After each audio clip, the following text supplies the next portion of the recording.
এই WhatsApp everyone, Eid মোবারক সবাইকে। আসলে এই ভিডিওটা হচ্ছে আগে রেকর্ড করা, কারণ রাইট নাও আমি এখন চাঁদপুরে আছি যখন এই ভিডিওটা আপনি দেখতেছেন। আজকে 9টা থেকে 4টা পর্যন্ত এখানে কারেন্ট থাকবে না, খুবই বাজে অবস্থা। যাই হোক, হেলমেটে ক্যামেরা দিকে তারপরে কথা।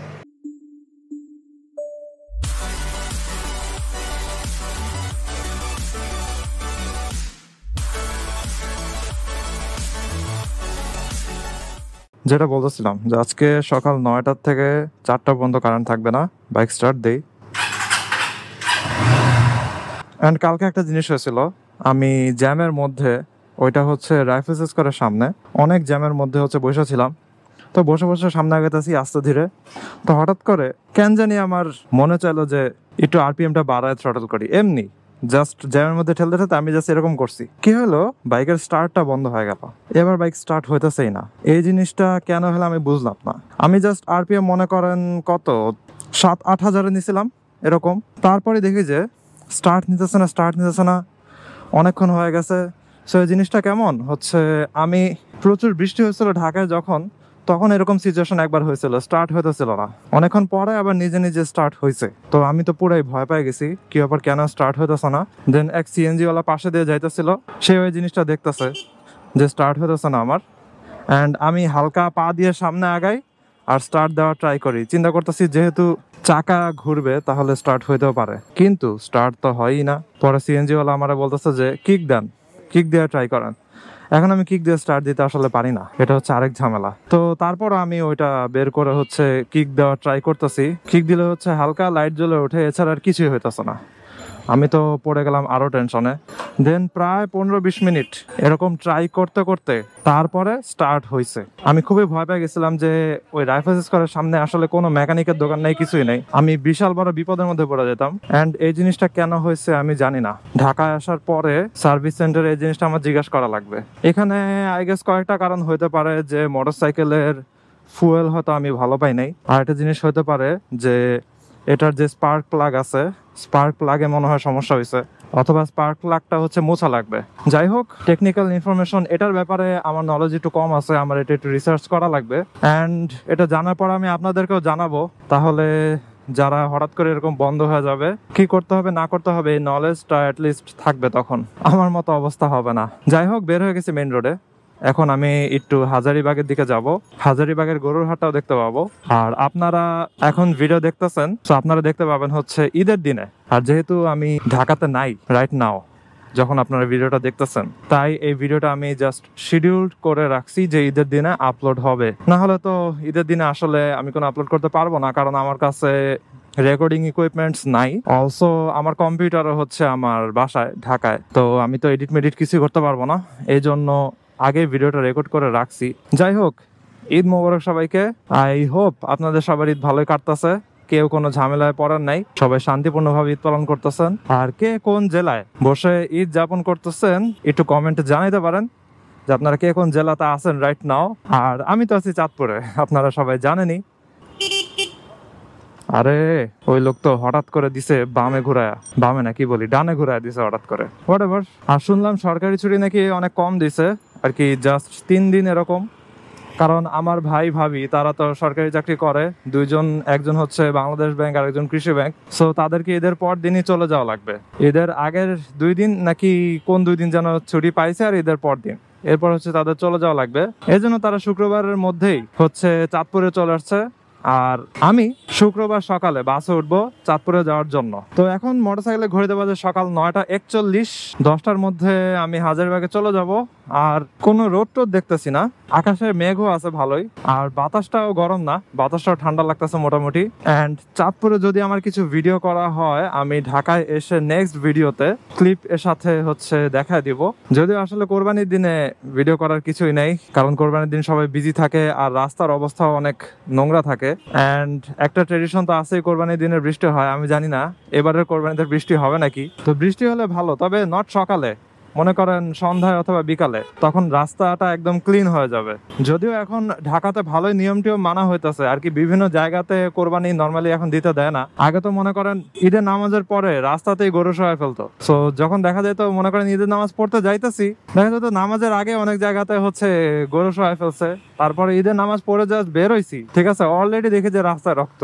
এখন রাস্তায় কোরবানি দেওয়াটা কিছুটা কমছে, মানুষেরা বাসার গ্যারেজে টারেজেই দেয় বেশি, যদিও গ্যারেজ থেকে ময়লা টলা এগুলো সব রাস্তায় চলে আসে, কিছু করার নেই। যাই হোক, গয়না রেস্তোরাঁ এটার সামনে চলে আসছি, ধানমন্ডি লেক। আর এদিকে একটা বিশাল বড় পুরানো আমলের বিল্ডিং ছিল, এটা ছিল জাহাজ বাড়ি। ওই জাহাজ বাড়িটা ভেঙে কি বানাইছে কে জানে, কিন্তু একটা ঐতিহ্যবাহী বিল্ডিং ওইটা ভেঙে ফেলছে। রাস্তা আজকে মোটামুটি খালি হয়ে গেছে, বুঝাই যাইতেছে যে ঈদে মানুষেরা বাড়ি যাওয়া শুরু করে দিছে। এখন যখন ভিডিওটা রেকর্ড করতেছি, এই দিনটা হচ্ছে বৃহস্পতিবার সকাল, কারণ শুক্রবার সকালে আমি চলে যাব। সো বৃহস্পতিবারের ভিতরে আমার রেকর্ড করে, এডিট করে, আপলোড করে তারপরে চাঁদপুরে যাওয়া লাগবে। চলে আসছি বিজিপি 4 নম্বর গেটের সামনে। কি ব্যাপার, হেলমেট পর অবস্থাতে স্মোকিং করে কেমনে? ওইখানের একজন পিলিয়ন হেলমেট পর অবস্থাতে স্মোক করতেছে, এক হাতে হচ্ছে বাইক ধরছে, আরেক হাতে সিগারেট। যাক, ইউটার্ন নিয়ে এখন সিএনজির গলিতে ঢুকতেছি। আশা করি সিএনজির প্রেসার একটু কম থাকবে, ব্যাটারি রিক্সার প্রেসার মোটামুটি আছে, কিন্তু আই হোপ সিএনজি কম থাকবে, তাহলে জ্যামটাও কম থাকবে। দূরে হালকা জ্যাম দেখা যায়, তবে moving, everyone is moving, so jam অত বেশি একটা থাকবে না যেতে যেতে। নাই, সিএনজি অত বেশি নাই, এদিকে কয়েকটা আছে। আর আশা করি আমি চাঁদপুরে একদম সেফলি যাইতে পারবো, কারণ হতেছে যে খবরে দেখতেছি যে ঢাকা চিটাগাং হাইওয়েতে বিশাল জ্যাম লাগছে। সো জানি না কয় ঘন্টা লাগে আমার চাঁদপুরে যাইতে। আর ভাই পিছন থেকে সিএনজি প্যা প্যা করতেছে হুদাই। যাই হোক, আমি চিন্তা করতেছিলাম যে মোটরসাইকেল নিয়ে চলে যাবো নাকি। আমি আব্বুরে বলতেছিলাম যে আরে প্রচুর জ্যাম লাগছে, মোটরসাইকেল দিয়ে চলে যায়, বাসের পাশ দিয়ে। তো তখন বলতেছে ওই যে একই কথা, যে না না, ঢাকা চিটাগাং হাইওয়েতে অনেক চিন্তাই টিন্তাই হয়, অনেক ঝামেলা আছে, তারপরে বাসগুলো উল্টা সাইড থেকে অনেক জোরে আসে, কোনো জায়গা দেয় না, মোটরসাইকেল নিয়ে যাওয়ার দরকার নেই। দেখা যাক, একদিন আমি যাবই, একদিন আমি ঢাকা চিটাগাং হাইওয়ে দিয়ে দেখি কই যাওয়া যায়, কোন এক জায়গাতে তো যাবোই। তো এই জায়গাটাতেই হচ্ছে কয়েকদিন আগে আমি দেখছি যে একজন মানুষ পড়ে আছে আর কি, অ্যান্ড মনে হয়েছে যতটা সম্ভব সে মৃত ছিল। তো জিনিসটা খুবই খারাপ লাগছে, এই যে এই জায়গাটাতে পড়েছিল।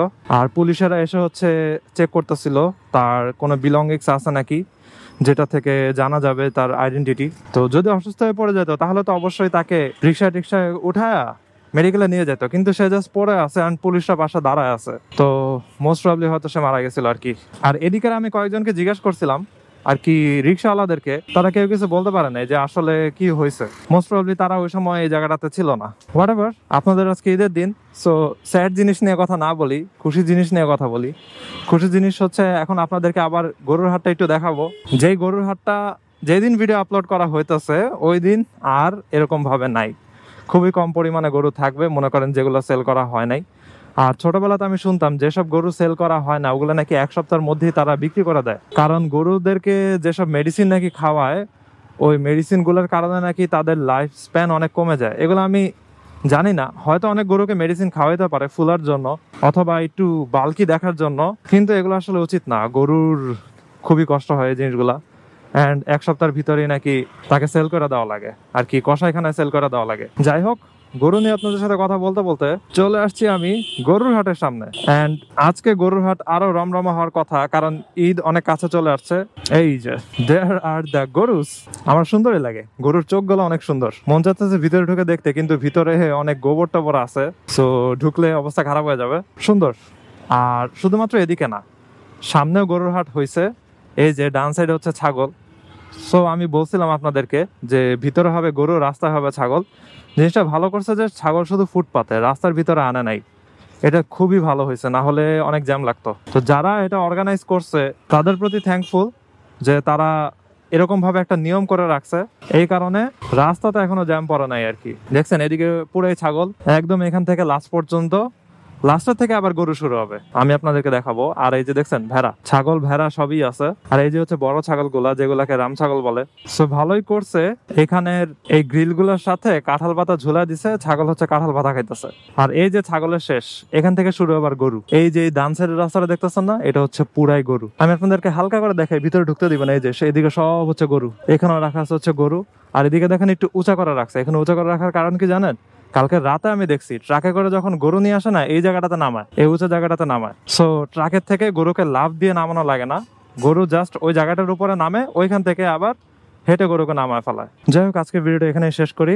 আরেকবারের মতো ঈদ মোবারক সবাইকে। সবাই সেফলি আবার জার্নি করে যে যেখান থেকে হচ্ছে বাড়িতে গেছিলেন আবার ওই জায়গাতে আশা করি ব্যাক করবেন। আমি আবার ঢাকায় ব্যাক করবো। So I hope you guys like this video. If you are watching me for the first time, you can kindly subscribe. তো সি ইউ নেক্সট ওয়ান। সবাই সাবধানে রাইড করেন, ভালো থাকেন, টাটা।